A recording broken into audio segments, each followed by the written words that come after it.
anos antes de Cristo. Mas aí tem o detalhe, o que ele diz lá nesse juramento da Pelas Tantas?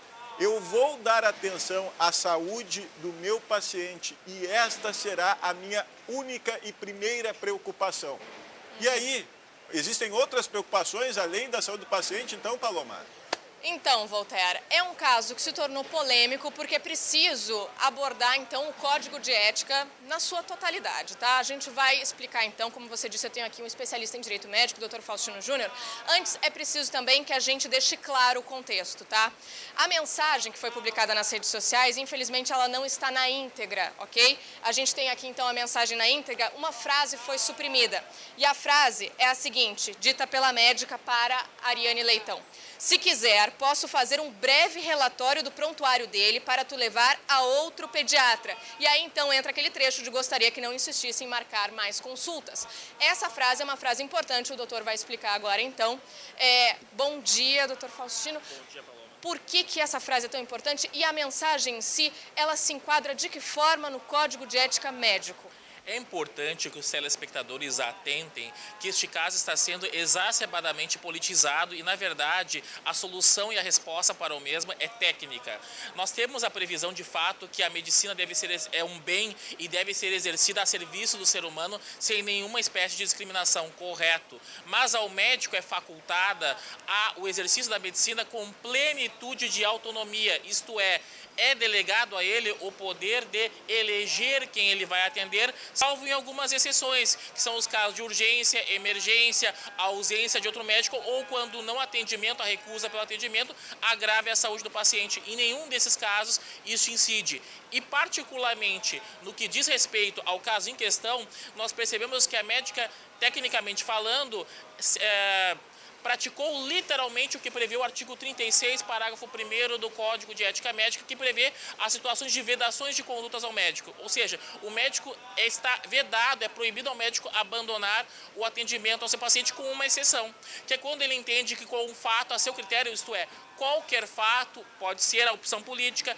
pode ser os fatos que estão comovendo o país agora, tanto impeachment, ou pró-impeachment ou anti-impeachment, e isso permite com que ela possa recusar o atendimento por entender, por uma convicção pessoal, de que isso pode afetar o seu bom relacionamento com os pais, os familiares do paciente ou com o próprio paciente. É facultado isso à médica. E ela foi tão diligente que ela não só comunicou previamente, não se negou a atender até que encontrasse outro médico, como se colocou à disposição para prestar informações e dar todas as informações necessárias ao médico que fosse assumir o caso. Paloma. Tudo que está previsto no Código, então no artigo 36 do Código de Ética, e por isso que essa frase que foi suprimida também é tão importante, porque ela se coloca à disposição. Mas Diga, é que assim, ó, na realidade, eu acho que a gente tem que ponderar e focar bem no problema que é a ética. Porque o que a gente está falando aqui é de ética. Porque lá pelas tantas, a médica diz assim também, ó, por questões éticas, ela diz no texto, eu não vou mais atender o seu filho porque a senhora é petista, por questões éticas eu não vou atender mais.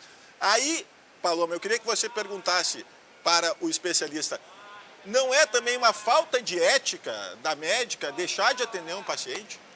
Não, Voltaire, eu imagino que é isso que ele vai dizer, porque no Código de Ética Médico está previsto que o médico possa se recusar a atender um paciente, salvo essas exceções de urgência, emergência ou único médico. O que não pode acontecer é alguém ficar sem atendimento médico. Estou certa? Ou seja, no momento em que se apresenta uma outra alternativa, uma outra opção e não é um caso de emergência, não está se faltando com o Código de Ética Médica. Pelo contrário, está se cumprindo o Código de Ética Médica. O Código de Ética Médica vem assegurar não só os deveres, mas o direito do médico no exercício da medicina e o direito de escolher quem vai atender e também atender sem discriminação são não só deveres, mas também prerrogativas do médico. E a médica, neste caso, exerce uma prerrogativa garantida pelo Código de Ética Médica.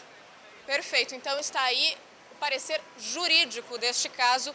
O Código de Ética prevê o que foi a atitude tomada pela pediatra, Voltaire. É muita ética, né, Paloma? Para tudo que é lado, né? Está previsto, né? Fazer o quê? Está previsto fazer o quê? Mas olha, eu vou lhe dizer uma coisa. O que ele acaba de dizer, então, para quem estava indignado com as declarações do Dr. Paulo Argolo Mendes, presidente do Simers, agora tem aqui um advogado especialista em ética médica, que está dando conta, então, de que realmente o Dr. Paulo Argoi tinha razão. A médica tinha todo o direito de fazer o que ela bem entendesse com o paciente. Olha aqui, hein?